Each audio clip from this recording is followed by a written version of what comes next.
This happened back in 2019 when I was 25.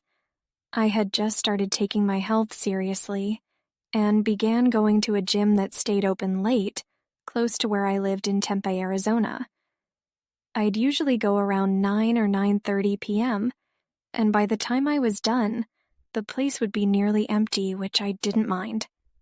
I liked the quiet. That night, I finished up around 10:30. Nothing out of the ordinary inside the gym. Same regulars, same staff, same music. It was when I stepped outside that I noticed something that didn't fit. There was this older white van parked a few spaces down from my car. It looked like it had been sitting there for a while, covered in dirt, and with what looked like duct tape along one of the side panels. No windows in the back, and the license plate was either missing or covered. I couldn't tell from where I was standing. The weird part was, it was the only other car in that section of the lot. Everyone else had parked closer to the entrance. This van was way off near the edge, just past the last working light pole. At first, I just made a mental note of it. I walked toward my car, scrolling on my phone, when I heard the van's engine suddenly turn on. I didn't look back right away. I just kept walking, but I started to feel uneasy, like someone was waiting for me to react. I got in my car, locked the doors, and turned on the engine. The van still hadn't moved. It was running, but just sitting there. Lights off. I backed out of my spot and casually started heading toward the exit. The second I turned, the van began rolling forward too. I tried telling myself it could be nothing. It's a public parking lot, maybe they were just leaving too. But when I turned right, they turned right. When I switched lanes suddenly and looped through a gas station, they did the same. There wasn't even hesitation. I wasn't about to drive home with someone behind me like that. So I took a longer route toward the main road and pulled into a 24-hour Walgreens. I figured if they kept driving, maybe it was a coincidence. But if they pulled in too, then I knew. Sure enough, a few seconds later, the van rolled into the lot. Still no headlights on. That's when I grabbed my phone. I didn't even call 911 right away. I texted my older brother, who lives nearby, and just sent him my location and a quick message saying, "Someone's following me. White van." He called immediately, told me to stay in the car, and said he was leaving the house to meet me. I stayed parked. The van was a few rows behind me, not even parked in a spot. Just sitting there facing my direction. After what felt like 10 minutes, my brother pulled into the lot from the other entrance and parked right next to me. As soon as the van saw his car come in, it finally moved and pulled out quickly without stopping. We both watched as it turned back onto the main road and disappeared. I ended up filing a report, but there wasn't much the police could do. I didn't get a full plate, and the lot cameras were too low resolution to pick up anything useful. One of the officers who showed up casually mentioned that vans like that are typically used for work. But when I asked why anyone would sit in the dark for 15 minutes near a gym late at night, he just shrugged. After that night, I started going to a different gym that closed earlier and had way more foot traffic and lighting. I also started carrying pepper spray, and I don't wear headphones when walking through parking lots anymore. The thing that still gets to me is how patient they were. Whoever was in that van waited. They didn't rush me, they didn't try to block me or make a move too early. They just watched and waited until I was alone. That's what still freaks me out the most.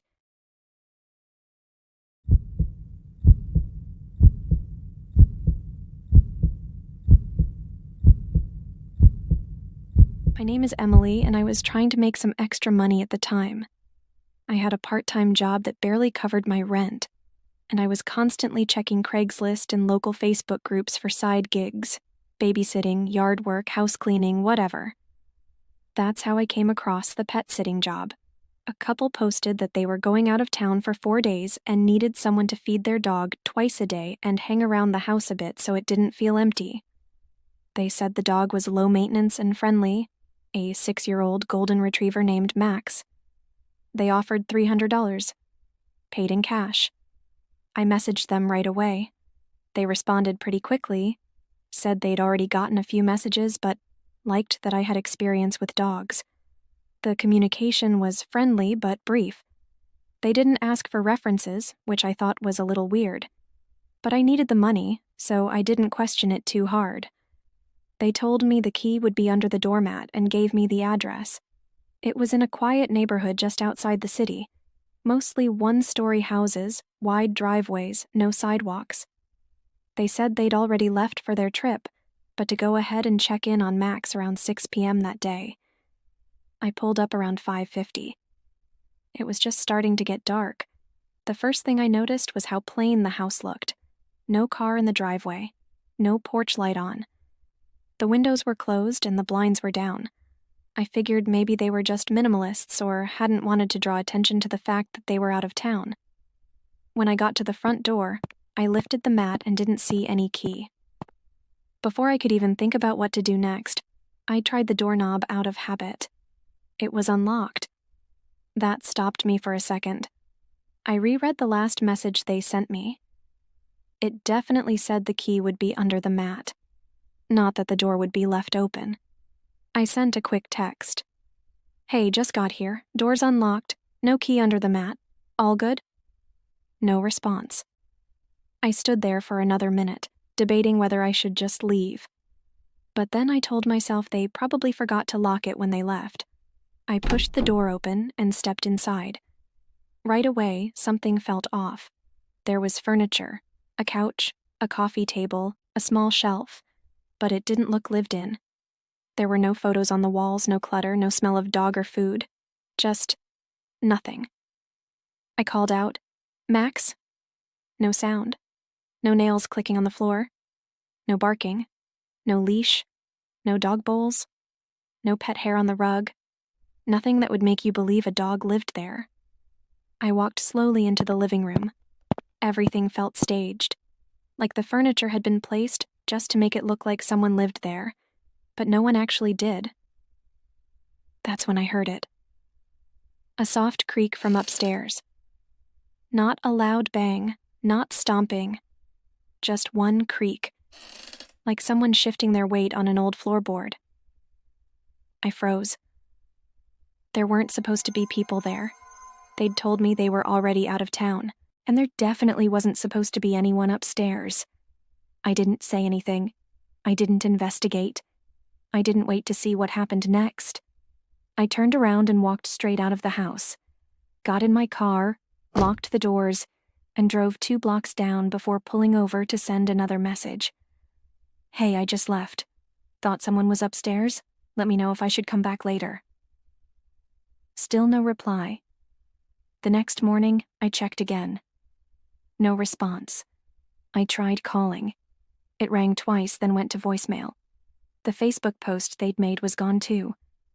A day later, the profile that messaged me was completely deleted. I reported the incident to the non-emergency police line. Gave them the address and what happened. They said they'd look into it, but I never heard anything back. For a while, I kept checking local pet sitting groups and Craigslist to see if the same ad popped up again under a different name. I never saw it. I don't know what the end game was. Maybe someone was planning to catch me off guard. Maybe it was meant to be a robbery setup. Or worse. I'll never really know. But I haven't taken any sketchy gigs since. No more ads without verified references. No more cash offers that sound too easy.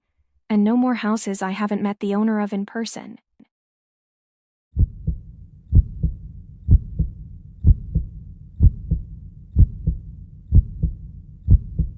I live just outside of Sacramento in a quiet residential area. Nothing sketchy ever really happens here. It's mostly families, retired folks, and people walking dogs in the evening. I live alone in a 1-story house on a corner lot, but the house next door is only about 20 feet away from mine. It was a Thursday night, around 11:45 p.m. I had just gotten into bed, scrolling on my phone with a Joe Rogan podcast playing, when my Ring doorbell sent me a motion alert. I checked it out of habit, not expecting anything. But what I saw made me freeze. There was a woman standing at my front door. No car visible behind her. No movement in the street. She wasn't facing the camera. Her head was turned away and slightly down. She was wearing a big hoodie, the hood up, and she kept glancing toward my neighbor's house. Then she rang the doorbell. I turned off the podcast and listened. She didn't knock. She just stood there, still not facing the camera. After maybe 10 seconds, she spoke, loud enough for the mic to pick up. "Hello, sorry to bother you this late. My car broke down. Can I use your phone real quick?" I didn't respond. I stayed perfectly still in bed. I kept watching the feed. She rang the bell again. Then again. "Please, it's just a call. I just need to get someone to pick me up." Still not looking at the camera. That's what really stuck out. Most people would glance toward it, even just out of curiosity. But she wouldn't. She kept turning her head slightly away, like she didn't want to be seen. And every few seconds, she'd look off to the right, toward my neighbor's yard. I zoomed in on the live feed and slid the view a bit to the side. That's when I saw them. Two men crouched low behind my neighbor's bushes, both dressed in black. One of them was holding something long. I think it was a tire iron or maybe a crowbar. They weren't trying to be seen, but they weren't that well hidden either. They were watching the woman at my door, watching the house, waiting. I don't know how long I sat there, just staring at the screen. I finally got up and called 911 quietly, gave them my address and told them someone was trying to lure me to the door, and there were two people hiding nearby. While I was still on the phone, the woman rang the bell one last time. "I know you're in there.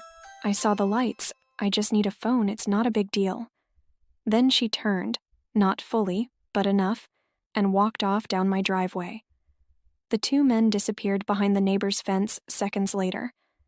The cops showed up maybe 6 minutes later. They drove around the block, checked both yards, and even reviewed my Ring footage. But the woman and those two guys were gone. Here's the part that still chills me. My neighbor had their camera off that week. Their daughter had accidentally dropped the camera in the pool 2 days earlier, and they hadn't replaced it yet. If I hadn't checked my feed and zoomed in the way I did, I probably wouldn't have seen them. When I showed the footage to one of the officers, he immediately said, this wasn't the first time they'd seen a setup like that. A woman knocks. Looks harmless. You open the door, step outside, and you're distracted. Then the rest step in. They said people have been using variations of that tactic more lately, especially in areas where homeowners rely on Ring or similar systems and assume they're safe just because someone looks non-threatening. What really messed me up? The officer said something that still stays with me. They weren't planning to rob your house. They were waiting for you to open the door. That night changed the way I think about home security. I upgraded my system, added floodlights and a camera facing the side yard. But even now I can't shake how calculated it was. The timing, the way she refused to show her face, how calm she sounded, like she'd done it before, and maybe she had.